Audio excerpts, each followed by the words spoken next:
People in East Ridge swore Liberty Auto only saw two kinds of surprises: lottery wins and breakdowns. That morning it got both, depending on who you asked. A barefoot man in a sun-faded army jacket stepped out of the heat shimmer and into the open bay, hair matted, palms black with road grit. He asked for something you don't hear in a polished service shop with a glass waiting room and a TV droning day trader news. "Let me look under the hood and I'll trade you for a sandwich." A couple of techs laughed. A customer pulled out his phone, and the shop manager, who'd already blown past 3 deadlines, said the quiet part out loud. "Not today, man." He shouldn't have, because what that man did next would have half the city arguing by dinner.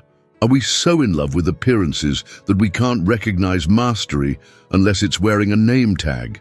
By 10:47 a.m., the Tennessee Sun had turned the lot into a griddle. Inside Bay 3, a silver E-Class sat with the hood up and the owner, Mara Lewis, hugging her tote like a life vest. "I need this car today," she kept repeating, eyes flicking to the door as if the day might walk out on her. Bryce, the lead tech, had been elbows deep for an hour. New plugs, fresh filter, throttle body cleaned.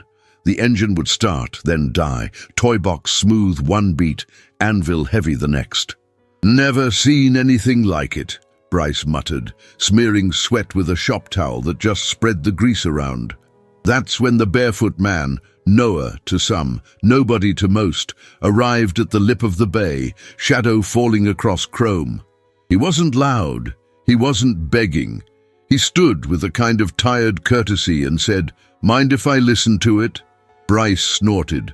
"Listen to it? Engines talk," the man said, "if you know the language." Phones went up. This was content.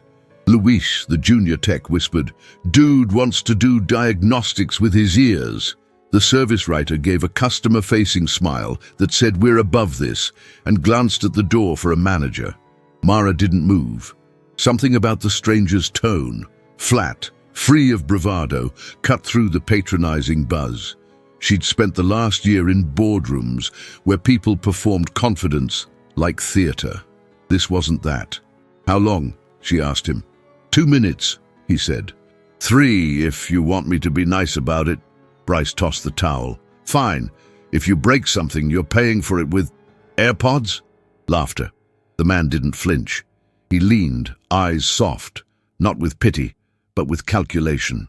He brushed the coil harness with the back of his knuckles, listened to the idle stumble, then stepped to the passenger side, where the firewall harness loomed under a plastic cover the color of old oatmeal. "Start it," he said. Bryce rolled his eyes, climbed in, twisted the key. The engine caught, hesitated, coughed, then hovered in that uncertain half-life that makes mechanics swear and owners pray. The man listened the way people listen to a seashell, face tilted, brow relaxed, the noise resolving into something only he could hear. He tapped the harness casing once, light and precise. The idle sharpened for a heartbeat, then sagged again. He nodded to himself, the tiniest confirmation. "It's not mechanical," he said quietly. "It's the control signal, cam phaser input lying to the brain, so the ECU's chopping fuel to save itself. You'll chase fuel and air and never catch it." This got Bryce's attention. He'd said those words to Mara an hour ago, only with more cursing. "Neat guess," Bryce said. "Got a scan tool in that jacket?" "No," the man said, "but Frank next door does." He jerked his thumb toward Ridge Discount Tire, the shop nobody at Liberty Auto acknowledged unless they needed a weird socket at 4:58 p.m. "He'll lend it to me." Mara had the weirdest feeling. A click, like a combination lock aligning. "If he can fix it," she told Bryce. "Let him try." Bryce bristled. Authority was a fragile thing and phones were still recording. "Ma'am, we've got—" She raised a palm. "It's my car. 2 minutes," he said. The man dipped his head once, grateful but restrained, then turned and walked into the heat. Luis whispered, "He's gonna vanish." But he didn't. He came back with a battered scan tool older than the front desk receptionist, the cord wrapped like a priest's stole. He didn't ask permission a second time. He slid into the driver's seat as if he belonged there, keyed the ignition, watched the RPM flare and falter, then clipped the OBD connector with a smoothness you can't buy at any school. The screen lit, hieroglyphs to some, a diary to others. He navigated the menu blind, thumb landing without hesitation. "There," he murmured, and angled the tool so Bryce could see. P0341, camshaft position sensor range, performance. Not a smoking gun by itself, but he scrolled deeper. Live data, freeze frame, trims. "See the spike here?" he said, tapping a timestamp. "That's your lie." The sensor's chattering, the ECU thinks timing is jumping, so it yanks fuel. "You can't fix an argument with a wrench." Silence ate the bay. A trucker on the sidewalk had drifted into the opening and stood in shadow, head cocked. Someone in the waiting room pressed a knuckle to the glass. Bryce stood next to him now, shoulder to shoulder, skepticism thinning into professional curiosity. "Assuming you're right," he said. "What's the move?" "Hard reset. Relearn procedure. If the sensor's not completely cooked, it'll calm. If it is, you need a new one. But you'll waste the rest of the day chasing everything else if you don't rule this out." "Relearn requires the proprietary tool," Luis offered, half apology, half shield. The man kept his eyes on the scan tool. "This one will talk, if you ask nicely." His thumb danced. He cleared codes, initiated a crank position relearn, then a cam phaser adaptation. He guided the engine through a sequence. Idle, blip, hold. The idle smoothed, wobble-ironing itself into a steady hum, like a bar singer finding the key. "Again," he said. Bryce feathered the pedal, watched the trim settle. Mara's hand went to her mouth. "Take it around the block," the man said, unhooking the cable, coiling it with a care you usually save for living things. "Don't baby it. Make it tell the truth." Bryce drove. Mara stood with the stranger in a silence that wasn't awkward. Up close, he smelled like sun and old coffee and something metallic, like a coin warmed between fingers. He didn't fidget, he didn't sell, he just existed, steady as a fence post in a windstorm. "Do you have a name?" she asked. He hesitated, the only moment of uncertainty she'd seen. "Noah," he said. "Just Noah." "Thank you, Noah." He shook his head. "Don't thank me until it comes back in one piece." Bryce did 3 minutes later, with the car purring like a cat that finally forgave you. He killed the engine, got out, and for a beat couldn't find his voice. "It's fixed," he said, which was both too big and too small a word. He looked at the stranger the way a prideful surgeon looks at a farmer who just set a broken leg with a stick and a belt. Not envy, respect edged with wonder. The waiting room applauded. Someone whooped. The trucker tipped an invisible hat. "How much?" Mara asked, already reaching for her purse. The stranger slid the scan tool's cable back into its cracked case. "We made a deal," he said. "A sandwich." Mara blinked. "You were serious?" Noah nodded. "I don't like owing people." Bryce grabbed a 20 from his pocket, thrust it forward like a truce flag. "At least take—" Noah stepped back, palms up, a boundary without anger. "A deal's a deal." Mara was already moving toward the cafe next door. "Turkey on sourdough and coffee?" He shrugged once, a yes that didn't want to be a burden. While she was gone, the phones came out again, but the tone had shifted. Luis, who'd been recording earlier for laughs, kept the camera down now. He watched Noah coil the cable again, the way a musician wipes a bow. "Where'd you learn that?" he asked. "Everywhere," Noah said. "And nowhere." Bryce tried again, softer. "You worked in a shop?" "Used to work around cars," Noah said. "Long time ago." Mara came back, the bag warm in her hands. She passed him the sandwich and a cup with the lid snapped on, and something in Noah's posture changed, a loosening, like a knot letting go. He took one bite like a man who knew enough to pace himself, then tucked the rest away for later. As if calories were a currency, he managed. He started for the door. Mara stopped him with a question that surprised them both. "You sleeping somewhere safe tonight?" He blinked, almost smiled. "Safe enough. Come back if it acts up," Bryce said. The words felt like a bridge being rebuilt plank by plank, or if you just want to talk shop. Noah lifted his chin, a nod that carried more history than any of them could read, and stepped back into the glare. Later, Mara would swear the heat outside felt different, like the day had tipped in some small, irreversible way.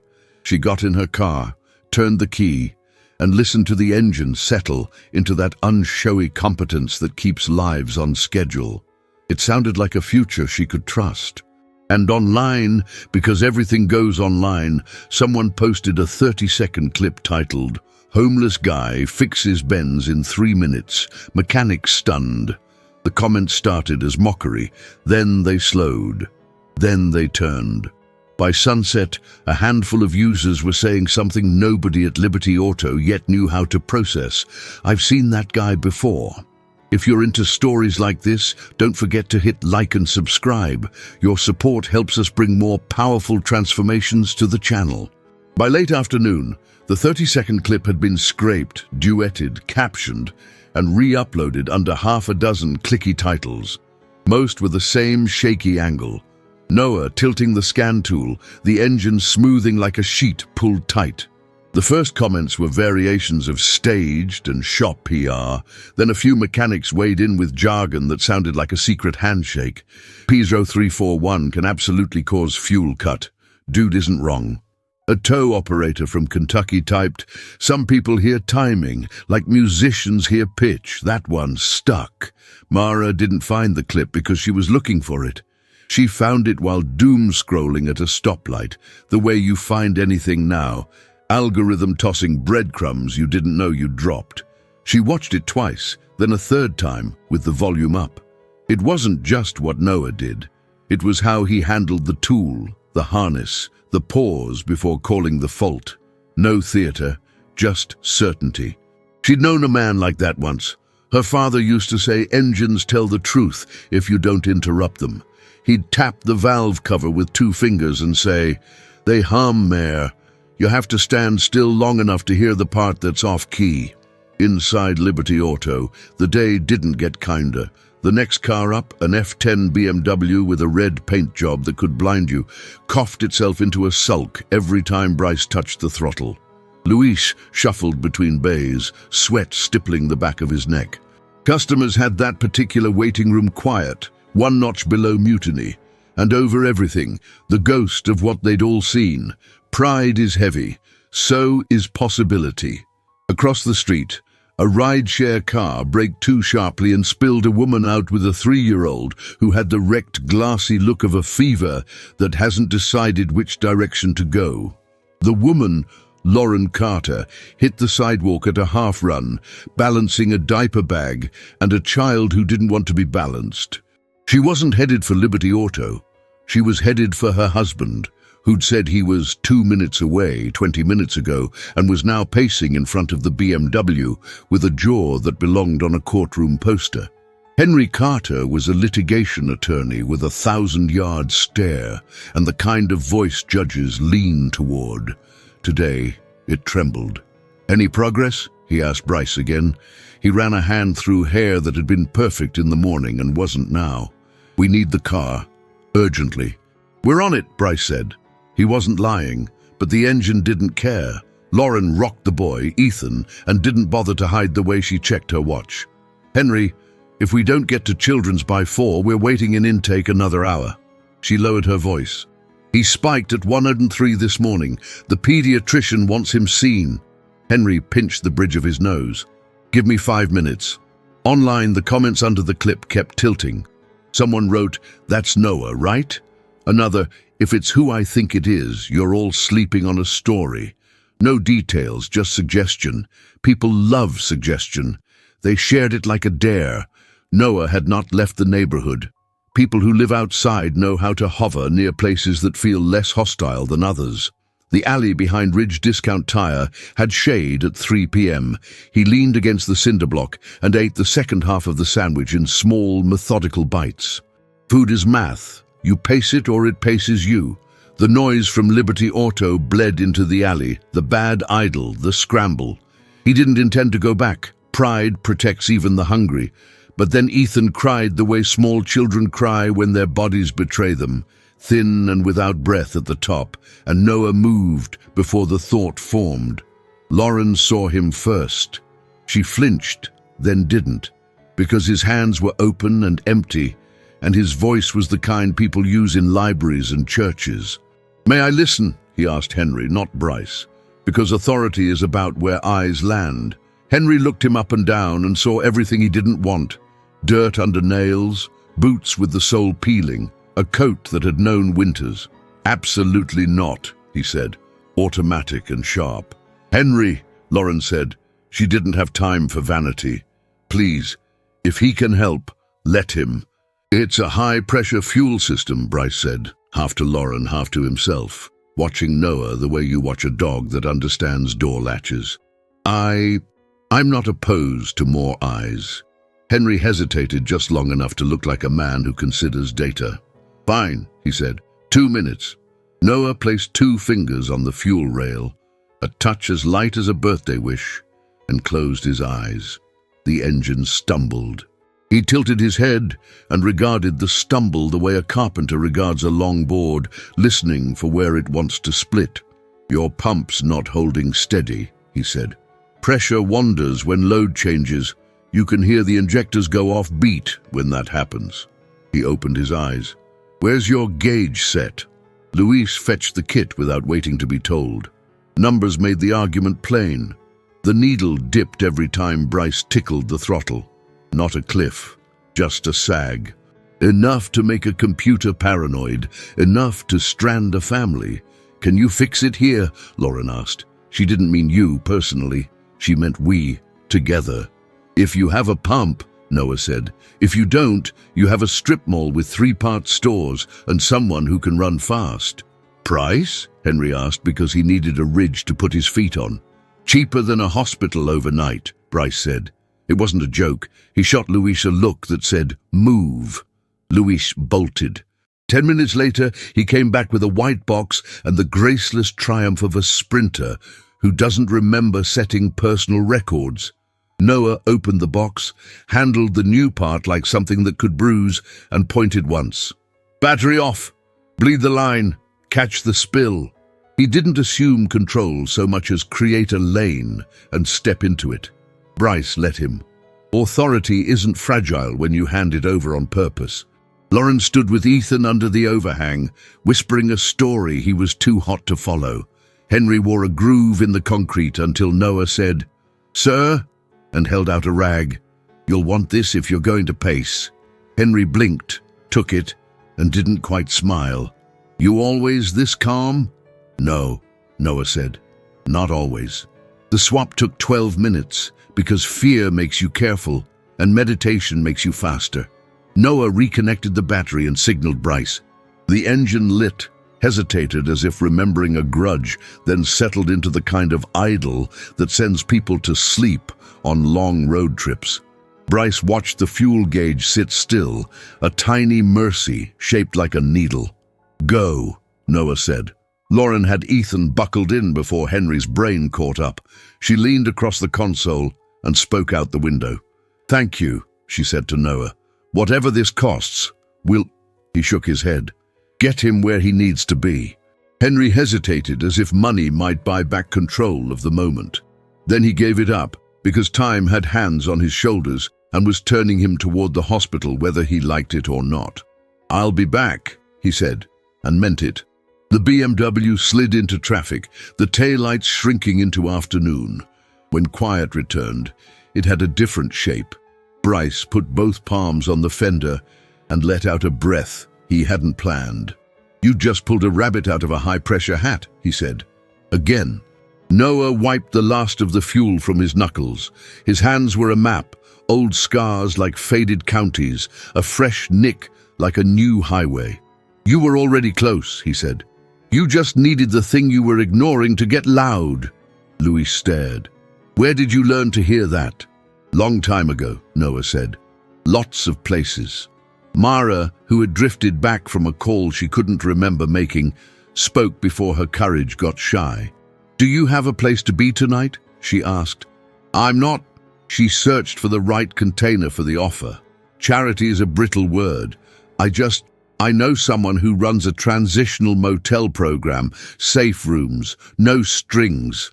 Noah took the beat seriously. Maybe, he said. I've got a thing to return first. He lifted the scan tool case. The old plastic now looked almost ceremonial in his hands.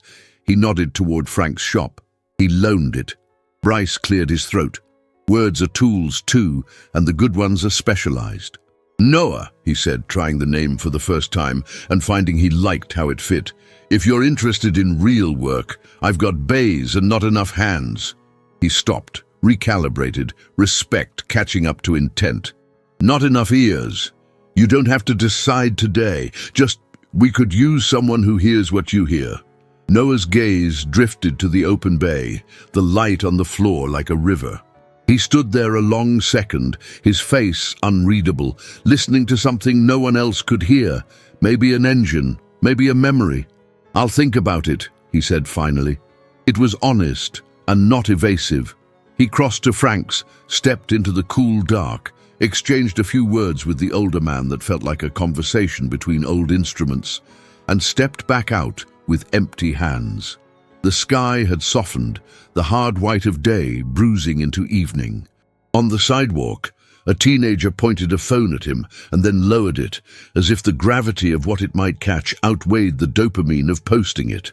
Back in Bay 3, Bryce scrolled his feed and saw the clip's view count tip into the kind of numbers that would change who walked in tomorrow.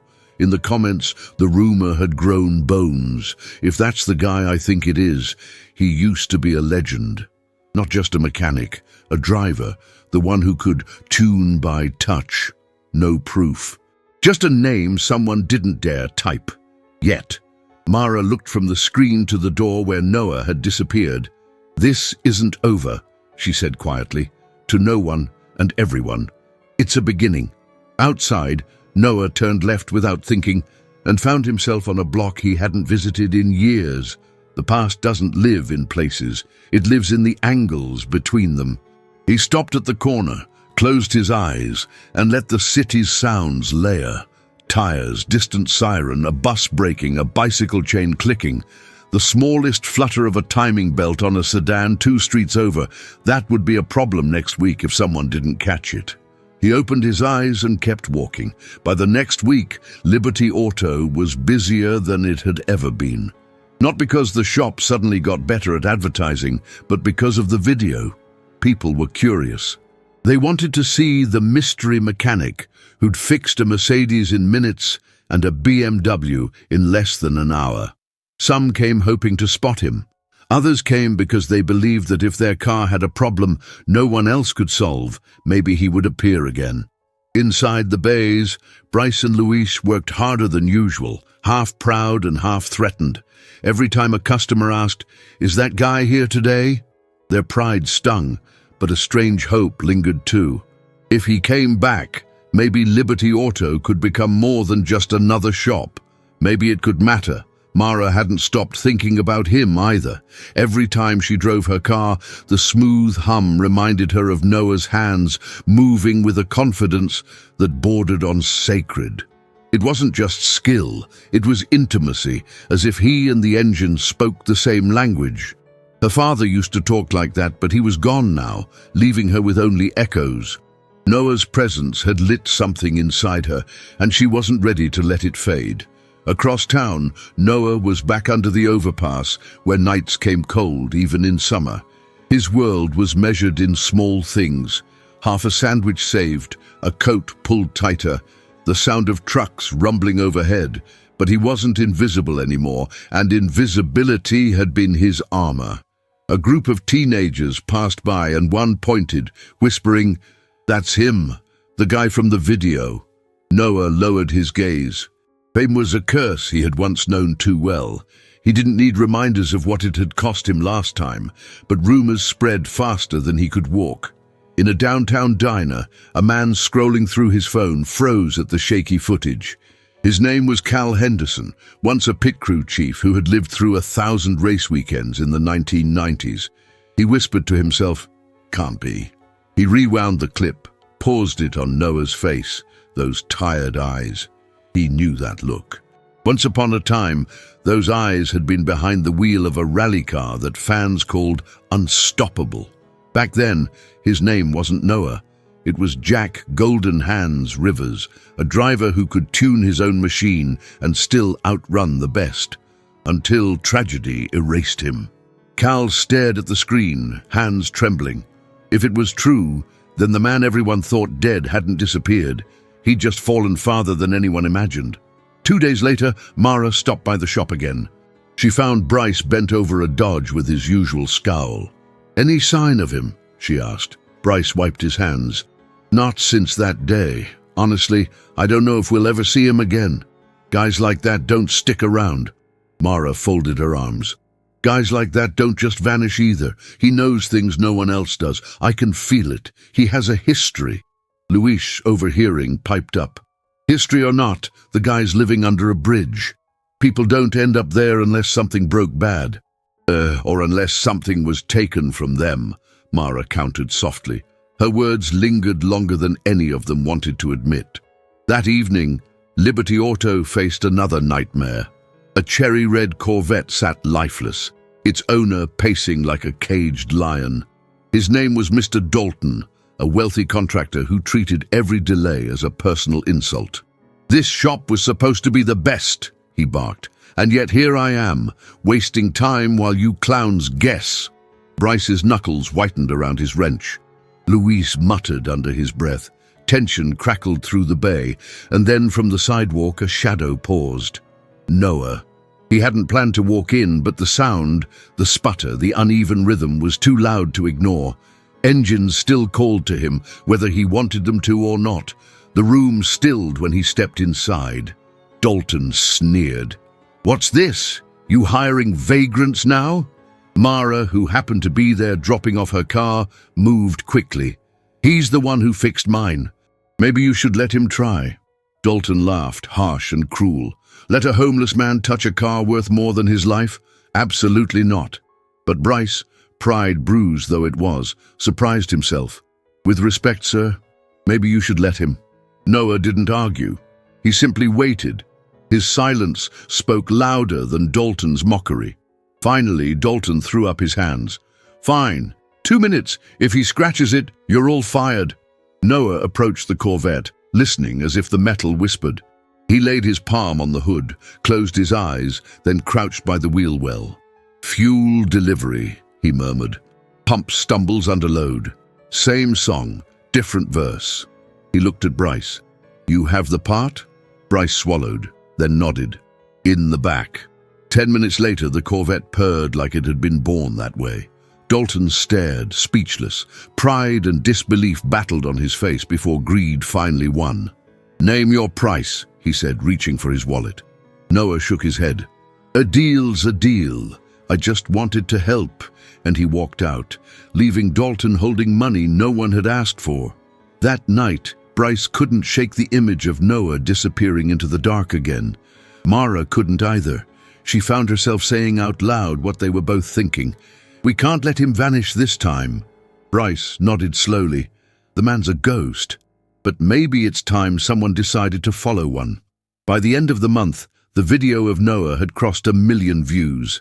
It wasn't just mechanics talking now. It was former racing fans, old pit crews, even a couple of sports bloggers who swore they recognized him. Rumors hardened into stories. Jack Rivers isn't dead. He's living on the streets, fixing cars like it's nothing. At Liberty Auto, the whispers turned into anticipation. Every new client seemed to ask the same question. Is he here? And though Noah still came and went like smoke, each time he showed up, the shop's reputation soared higher. Mara, meanwhile, dug deeper. She searched old archives, flipping through dusty magazines her father had once kept, and there he was, young, clean-shaven, eyes burning with the same intensity he carried even now. The headline read, "Golden Hands, the driver who could fix anything." She closed the magazine, her chest tight. When she returned to the shop the next morning, Bryce and Luis were already arguing. A black Tesla sat silent in Bay 2, its owner pacing like a storm cloud. We've reset the system 3 times, Bryce growled. It should have cleared the fault by now. It's a software loop, Lewis insisted. Maybe it needs a firmware flash. The customer snapped, If this car isn't ready in an hour, I'm calling corporate. That was when Noah appeared in the doorway again, quiet as ever. The tension broke like a string pulled too tight. You, Bryce said, not even hiding his relief. Please, take a look, the customer scoffed. This is who you call for help, some drifter. Noah ignored him. He stepped inside, pressed one hand to the dashboard, and listened. Not to the engine this time, but to the whir of electronics and relays. He leaned close to the console, watching how the lights flickered. Then he spoke, calm as always. Battery management systems confused. It's tripping safety mode. You'll never clear it without resetting the high-voltage isolation. You have the tool? Luis blinked. No, we don't. I do, said a voice from behind. Frank, the older mechanic from the shop next door, had wandered in carrying a battered case. He held it out. Use this. With Frank's tool, Noah initiated a sequence none of them had ever seen. He waited, eyes on the screen, then signaled Bryce. Try it. The Tesla hummed to life, screens glowing steady. Fault cleared. The customer froze. How did you... Noah simply unplugged the tool and set it back in Frank's hands. Engines don't lie, he said softly. Neither do circuits. You just have to listen. For a long beat, no one spoke. Then the customer, humbled, muttered, Thank you. Noah didn't answer. He just turned to leave. But before he could step outside, Mara called after him. Jack! He stopped cold. The name froze him where he stood. Slowly he turned, eyes wide. You are Jack Rivers, Mara said, her voice steady. I found the old articles. You were a legend. Silence swallowed the shop. Bryce and Luis stared, the customer gaped, and even Frank held his breath. Noah's jaw tightened. That man died a long time ago, he said, low. What's left is just Noah. Mara stepped forward, her eyes bright with something between grief and hope. You don't get to decide who remembers you. Maybe you lost everything, maybe the world forgot for a while, but you're still him, and you still matter. For the first time, Noah didn't argue. He looked at her, then at the others, and finally down at his hands, the same hands that once gripped a wheel at 120 miles an hour, the same hands that now coaxed life back into broken engines. And slowly, almost reluctantly, he nodded. The story spread faster than any engine he'd ever tuned. Articles, interviews, calls from old sponsors, fans showing up with photos from the 90s. At first, Noah hid, overwhelmed. But Mara was right. You don't get to decide who remembers you. Instead of returning to racing, he made another choice. With Mara's help and Frank's connections, he started something new. A program that paired young apprentices with seasoned mechanics, giving kids from the streets a chance to learn skills, discipline, and pride. Liberty Auto transformed into more than a shop. It became a place of second chances. On opening day, Bryce stood in front of the bays, arms crossed but smiling. Never thought I'd say this, he muttered, but I'm glad you walked in hungry that day. Noah, Jack, looked around at the rows of fresh faces in coveralls, at Mara with her father's old magazine in her hands, and at the hum of engines all around. For the first time in years, he felt anchored.